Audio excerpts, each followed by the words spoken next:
20. De la quinta batalla, Ninnaed Arnoediad. Se dice que Beren y Lúthien volvieron a las tierras septentrionales de la Tierra Media y moraron allí juntos por un tiempo, como hombre y mujer, y adoptaron nuevamente la forma mortal que habían tenido en Doriath.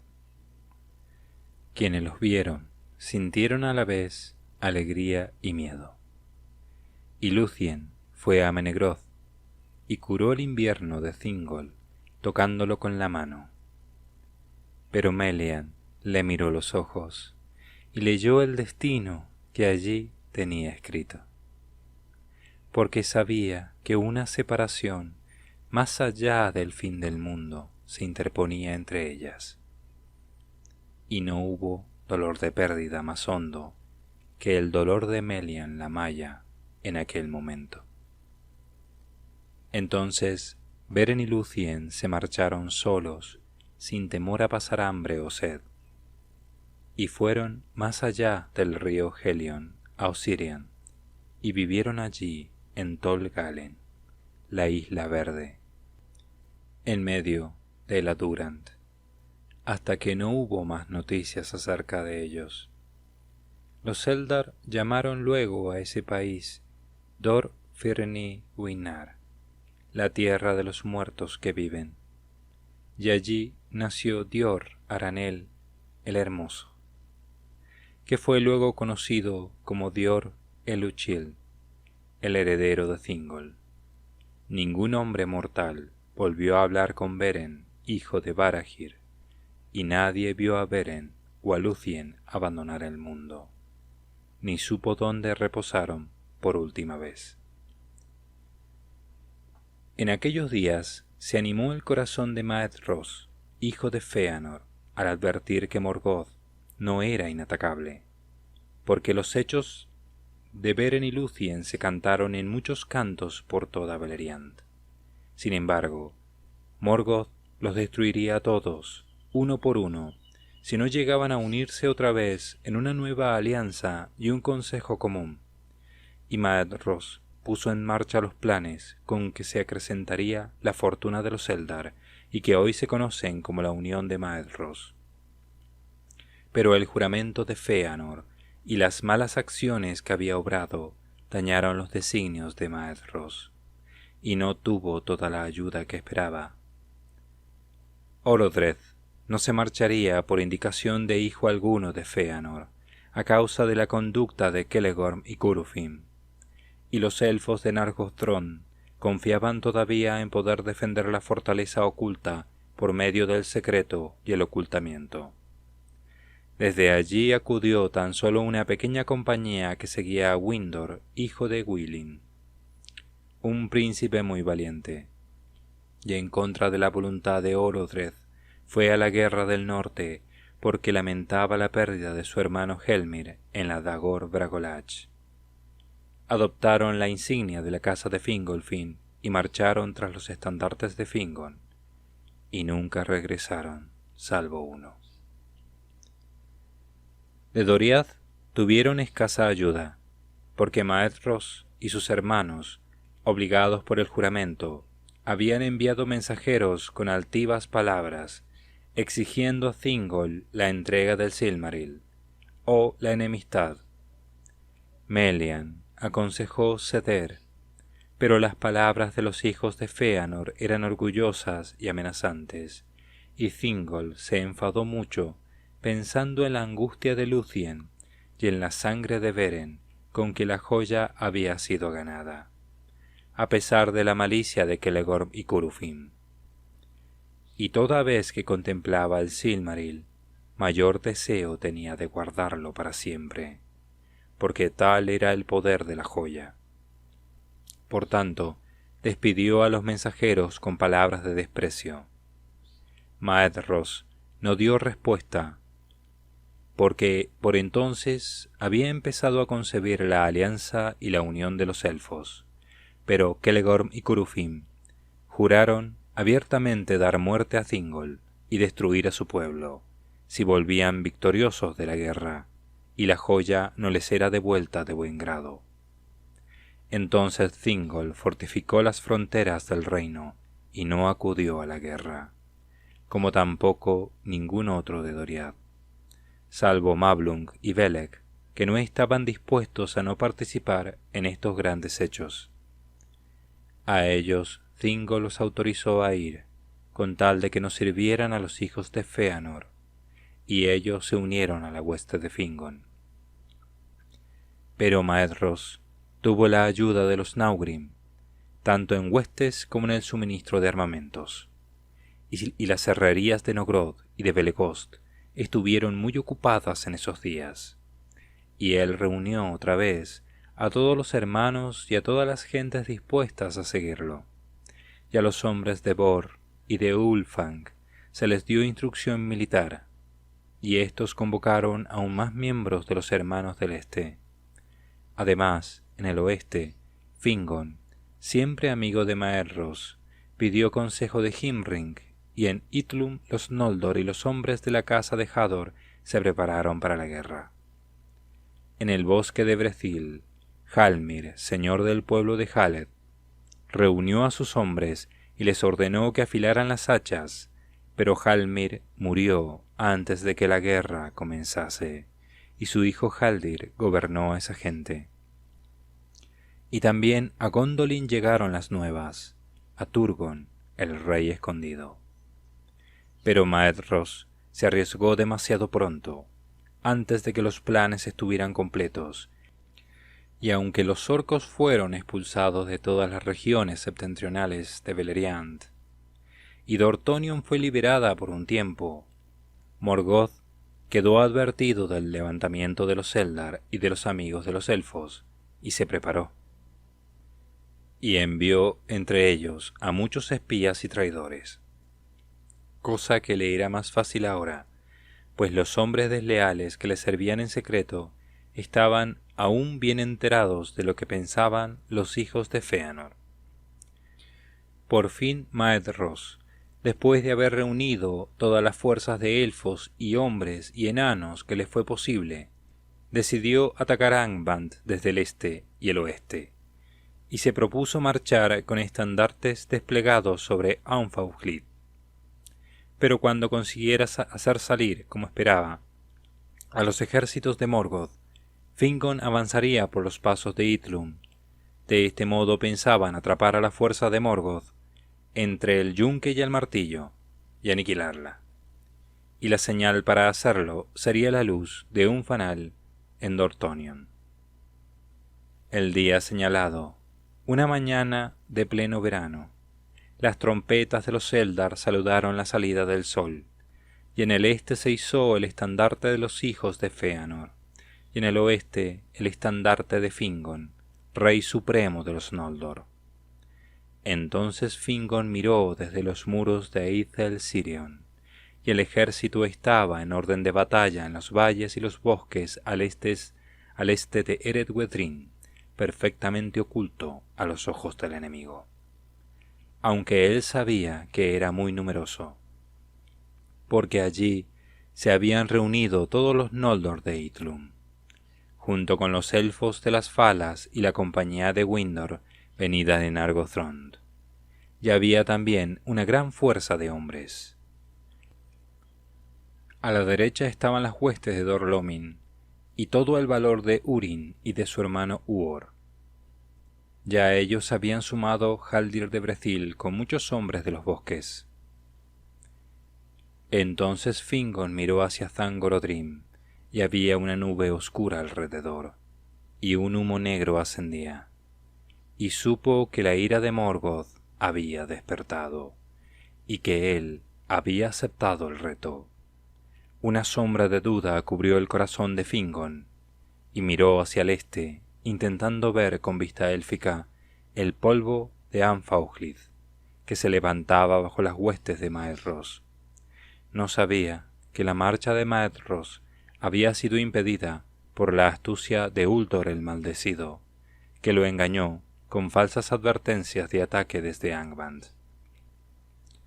Pero cundió entonces un grito que avanzó por el viento desde el sur de valle en valle, y los elfos y los hombres alzaron sus voces con asombro y alegría, porque aunque nadie lo había llamado y nadie lo esperaba, Turgon había abierto el cerco de Gondolin y avanzaba con un ejército de 10.000 soldados con brillantes cotas de malla y largas espadas y lanzas como un bosque.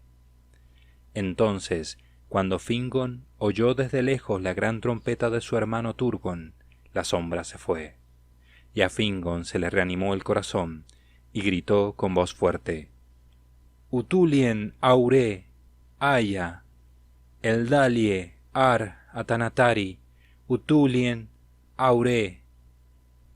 El día ha llegado.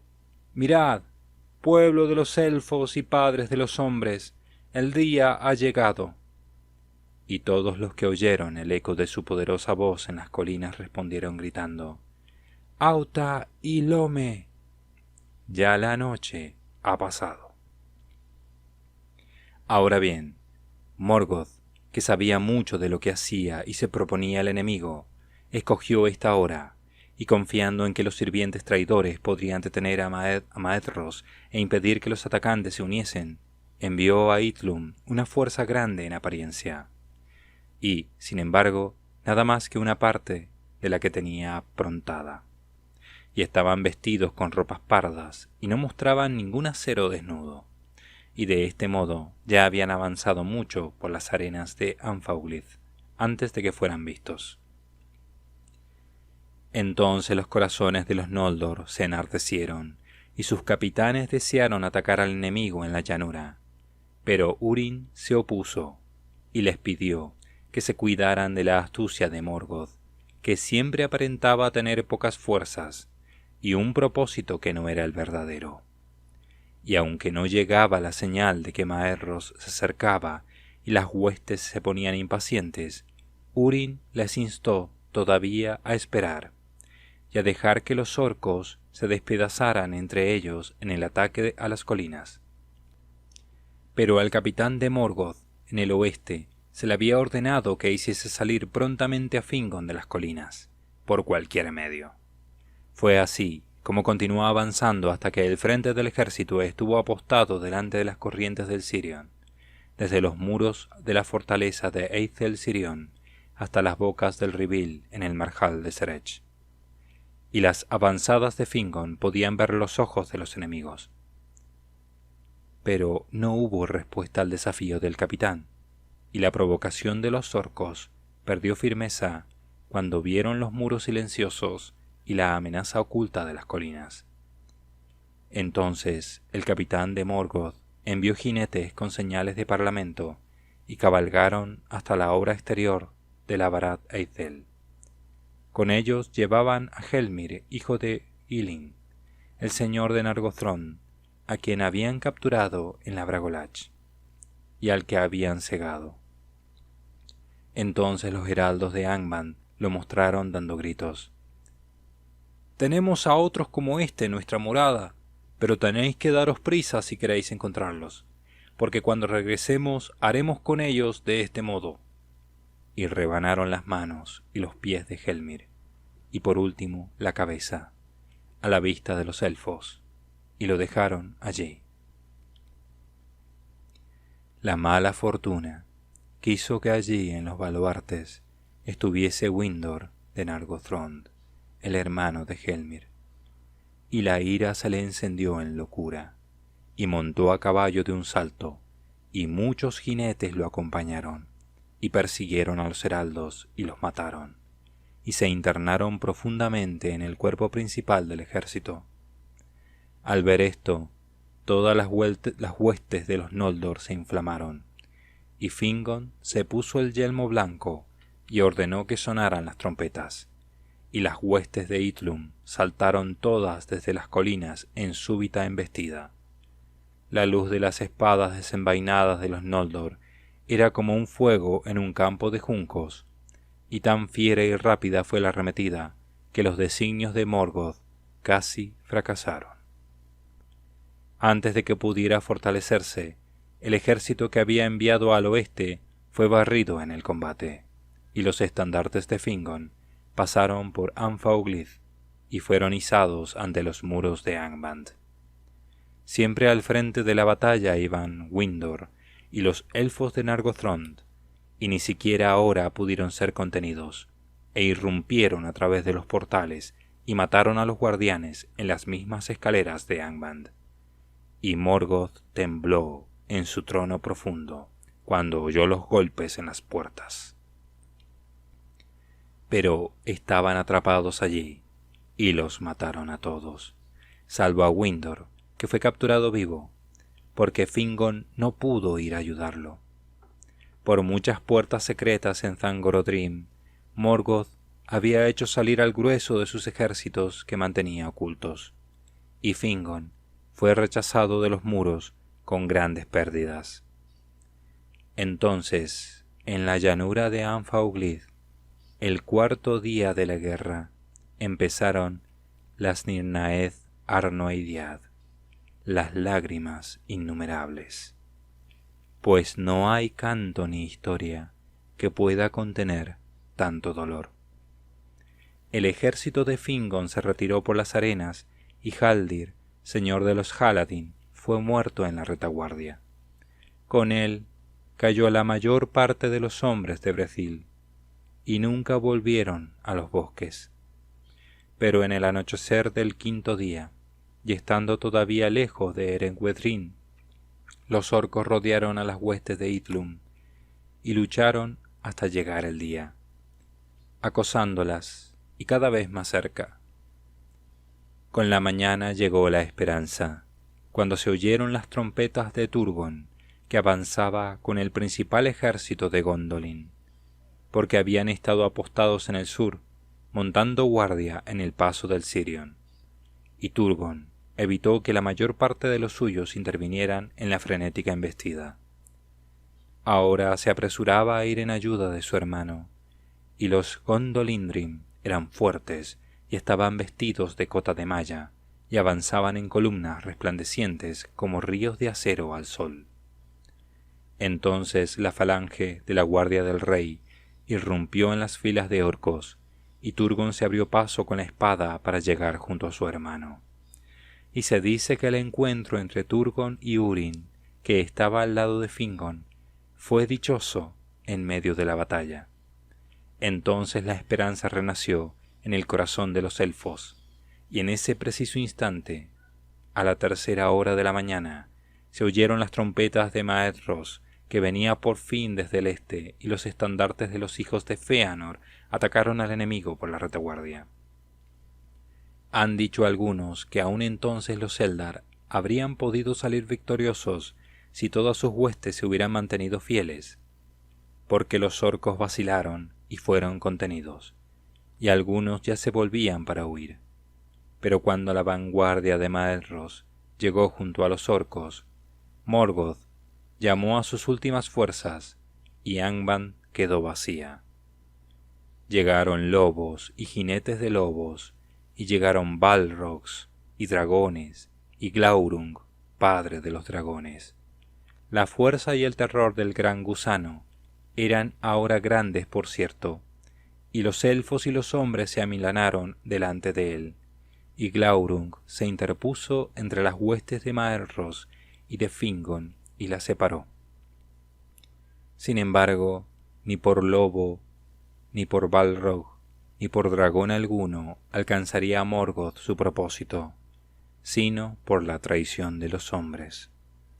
En ese momento se revelaron los planes de Ulfang. Muchos orientales se volvieron y huyeron, llenos de miedo y de mentiras.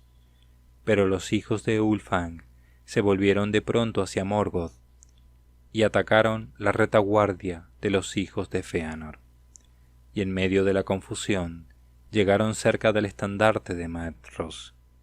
No cosecharon la recompensa que Morgoth les prometiera, porque Maglor mató a Uldor el maldecido, la cabeza de la traición, y los hijos de Bor mataron a Ulfast y a Ulwarth antes de morir ellos mismos. Pero como nuevas fuerzas del mal, llegaron hombres que Uldor había convocado y escondido en las colinas del este, y el ejército de Maedhros, atacado por 3 lados, se deshizo y se dispersó aquí y allí. Empero, el destino salvó a los hijos de Fëanor, pues aunque todos fueron heridos, no murió ninguno, porque se unieron, y rodeados del resto de los Noldor y los Náurim, se abrieron paso fuera de la batalla, y escaparon lejos, hacia el monte Dolmed, en el este. La última de las fuerzas orientales que se mantuvo firme fue el ejército de enanos de Belegost, y así ganaron renombre, porque los Náurim resistían el fuego con más osadía que los hombres o los elfos, y además tenían por costumbre en las batallas llevar grandes máscaras de espantosa apariencia, y les fueron de provecho frente a los dragones. Y si no hubiera sido por ellos, Glaurung y su prole habrían quemado a todos los que quedaban de los Noldor. Pero los Náurim hicieron un círculo alrededor del dragón cuando se les echó encima, y ni siquiera la poderosa armadura les sirvió contra los golpes de las grandes hachas, y cuando se volvió y furioso derribó a Azaghal, el señor de Belegost, y se precipitó sobre él. Azaghal hizo un último esfuerzo y le hundió un cuchillo en el vientre, infligiéndole tal herida que Glaurung escapó del campo, y las bestias de Angband lo siguieron turbadas. Entonces los enanos levantaron el cuerpo de Azaghal y se lo llevaron, y con pasos cortos iban detrás, y las voces profundas entonaban un canto fúnebre, como si fuera un funeral en su propio país. Y ya no hicieron caso de sus enemigos, y ninguno se atrevió a molestarlos. Pero entonces, en la batalla occidental, Fingon y Turgon fueron atacados por una ola de enemigos 3 veces mayor que todas las fuerzas que les quedaban. Había llegado Gothmog, señor de los Balrogs, alto capitán de Angband, y metió una oscura cuña en medio de las huestes de los elfos, rodeando al rey Fingon, y rechazando a Turgon y a Húrin hacia el marjal de Serech. Luego se volvió hacia Fingon. Fue ese un amargo encuentro. Por fin, Fingon quedó solo con los guardias muertos a sus pies, y luchó contra Gothmog, hasta que otro Balrog vino por detrás y arrojó un cinturón de fuego alrededor. Entonces Gothmog lo golpeó con el hacha negra, y una llama blanca brotó del yelmo hendido de Fingon. Así cayó el rey supremo de los Noldor, y lo golpearon contra el polvo con las masas, y pisotearon el estandarte azul y plata en el barro ensangrentado. El campo estaba perdido, pero todavía Húrin y Huor y el resto de la casa de Ador se mantenían firmes junto a Turgon de Gondolin, y las huestes de Morgoth aún no habían ganado el paso del Sirion. Entonces Húrin le habló a Turgon diciendo: «Idos ahora, señor, mientras todavía es posible, porque en vos vive la última esperanza de los Eldar, y si Gondolin se mantiene erguida, en el corazón de Morgoth habrá siempre miedo». Pero Turgon le respondió: «No por mucho tiempo puede Gondolin permanecer oculta, y cuando sea descubierta, por fuerza ha de caer». Entonces Huor habló y le dijo: «Pero si resiste un corto tiempo, de allí vendrá la esperanza de los elfos y de los hombres. Esto os digo, señor, con la mirada de la muerte, aunque nos separemos aquí para siempre, y yo no vuelva a ver vuestros muros blancos, de vos y de mí se levantará una nueva estrella. Adiós».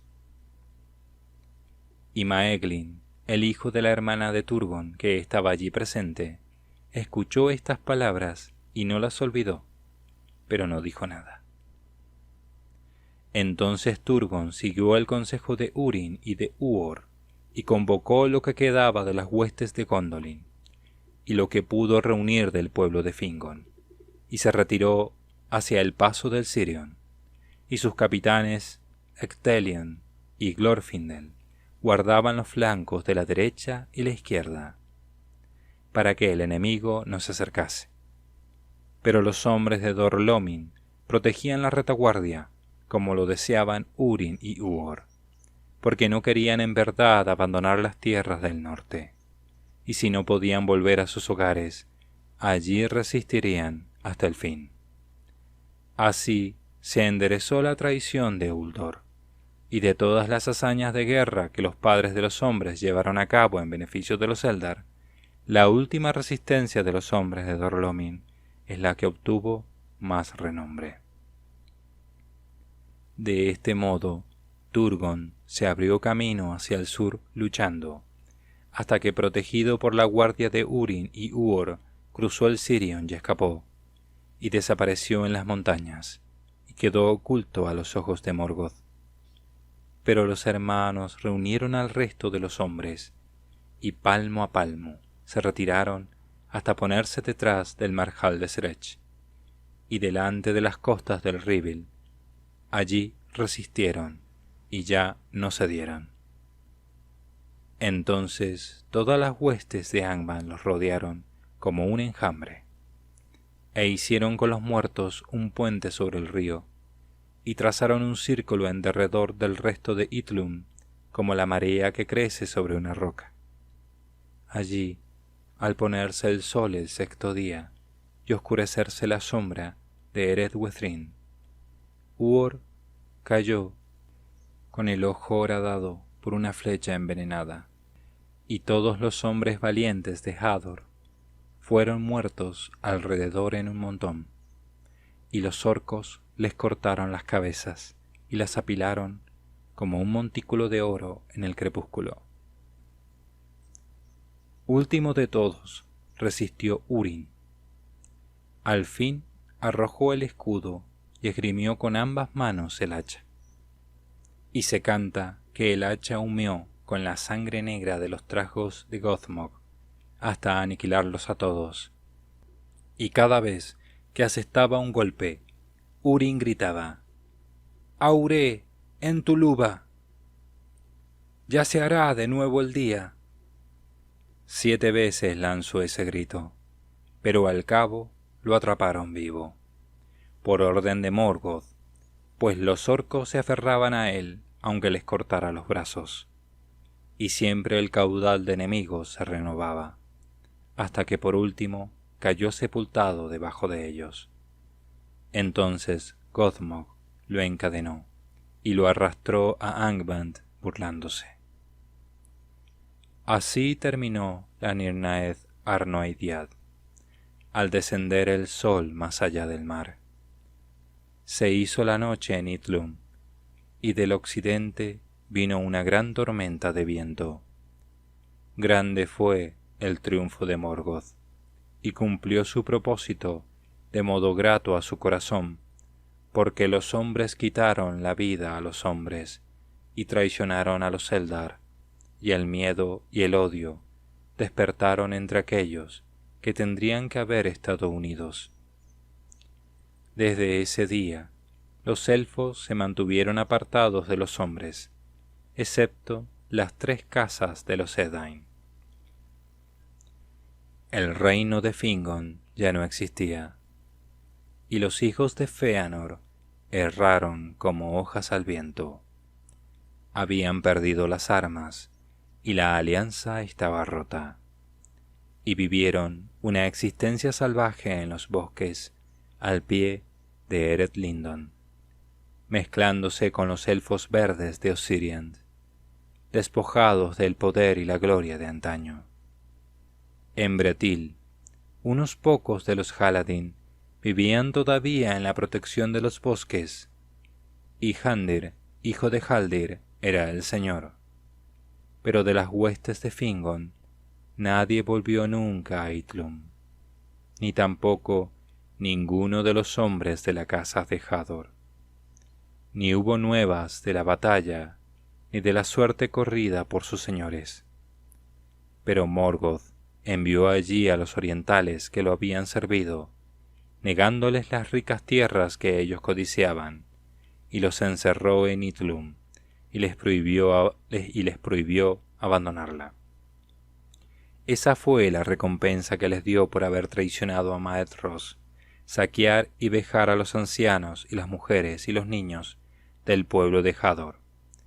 El resto de los Eldar de Idlum fue trasladado a las minas del norte, y allí trabajaron como esclavos, salvo los que pudieron evitarlo, y escaparon a las tierras salvajes y las montañas.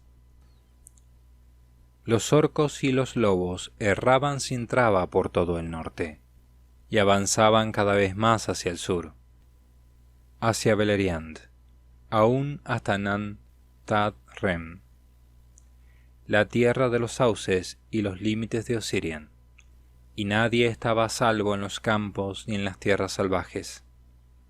Doriath no había caído, por cierto, y los recintos de Nargothrond estaban escondidos, pero Morgoth les prestaba poca atención, fuera porque supiera poco de ellos, o porque aún no les había llegado la hora en los oscuros designios de su propia malicia. Muchos huyeron a los puertos y buscaron refugio tras los muros de Círdan, y los marineros recorrían las costas de arriba abajo y acosaban al enemigo en rápidos desembarcos. Pero al año siguiente, antes de que llegara el invierno, Morgoth envió grandes fuerzas sobre Idlum y Nebrast, y descendieron por los ríos Britón y Nenning, y asolaron todas las palas, y sitiaron los muros de Brithombar y Eglarest. Llevaban consigo herreros y mineros y hacedores de fuego, e instalaron grandes maquinarias, y con bravura, aunque se les opuso resistencia, quebrantaron por fin los muros. Entonces los puertos quedaron en ruinas, y la torre de Barat Nimras fue derribada, y la mayor parte del pueblo de Círdan fue muerta o sometida a esclavitud.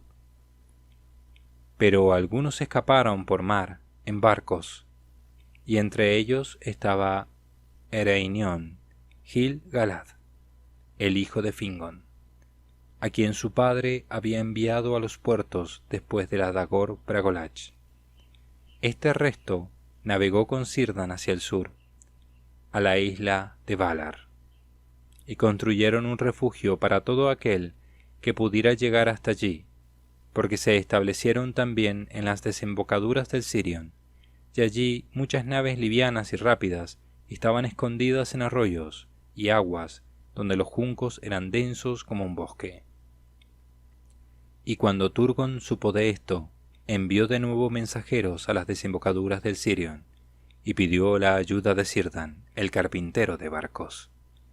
A pedido de Turgon, Círdan construyó 7 rápidos barcos, y navegaron hacia el occidente, pero no hubo nunca noticias de ellos en Valar, salvo de uno, y fue la última. Los marineros de ese barco se esforzaron largo tiempo en el mar, y por último, al volver desesperados, naufragaron en una gran tormenta a la vista de las costas de la Tierra Media. Pero uno de ellos fue salvado por Ulmo de la ira de Osé, y las olas lo sostuvieron y lo arrojaron a las costas de Nebrast. Se llamaba Borongüe, y era uno de los mensajeros que Turgon había enviado desde Gondolin. Ahora el pensamiento de Morgoth estaba clavado en Turgon, porque Turgon se le había escapado, y de todos sus enemigos era el que más deseaba atrapar o destruir. Y ese pensamiento lo perturbaba, y le estropeaba la victoria, porque Turgon, de la poderosa casa de Fingolfin, era ahora por derecho el rey de todos los Noldor. Y Morgoth temía y odiaba a la casa de Fingolfin, porque ésta tenía la amistad de Ulmo, el enemigo de Angband, y por las heridas que Fingolfin le había abierto con la espada. Y al que más temía Morgoth de todos ellos era a Turgon, porque hacía ya mucho en Valinor la mirada de Turgon se había fijado en él, y cada vez que se le acercaba una sombra le oscurecía la mente, y tenía el presagio de que en un tiempo todavía recóndito la ruina le vendría de Turgon. Fue así como Húrin fue conocido ante Morgoth, pues Morgoth sabía que era amigo del rey de Gondolin. Pero Húrin lo desafió y se burló de él. Entonces Morgoth maldijo a Húrin y a Morwen y a su prole, y les impuso una condena de oscuridad y dolor, y sacando a Húrin de la prisión, lo hizo sentar en una silla de piedra en un sitio elevado de Thangorodrim. Allí estaba confinado por el poder de Morgoth, y Morgoth volvió a maldecirlo y le dijo: «Estate aquí sentado, y contempla las tierras donde el mal y la desesperación desolarán a los que amas. Te has atrevido a burlarte de mí y a cuestionar el poder de Melkor, amo de los destinos de Arda. Por lo tanto, con mis ojos verás y con mis oídos oirás, y nunca te moverás de este sitio hasta que todo sea consumado en amargura». Y así sucedió. Pero no se dice que Húrin le pidiera nunca a Morgoth clemencia ni muerte, ni para él, ni para nadie de los suyos. Por orden de Morgoth, los orcos recogieron con gran trabajo los cuerpos de todos los caídos en la gran batalla, y todos sus pertrechos y armas, y los apilaron en un montículo en medio de Anfaulid, y era como una colina que podía verse desde lejos. Haud en Dengin la llamaron los elfos, la colina de los muertos, y Hauden Nirnaeth, la colina de las lágrimas. Pero la hierba volvió allí, creció de nuevo alta y verde sobre esa colina, única en el desierto que Morgoth había provocado, y ninguna criatura de Morgoth oyó jamás ese suelo donde las espadas enterradas de los Eldar y los Edain se desmenuzaban en herrumbre.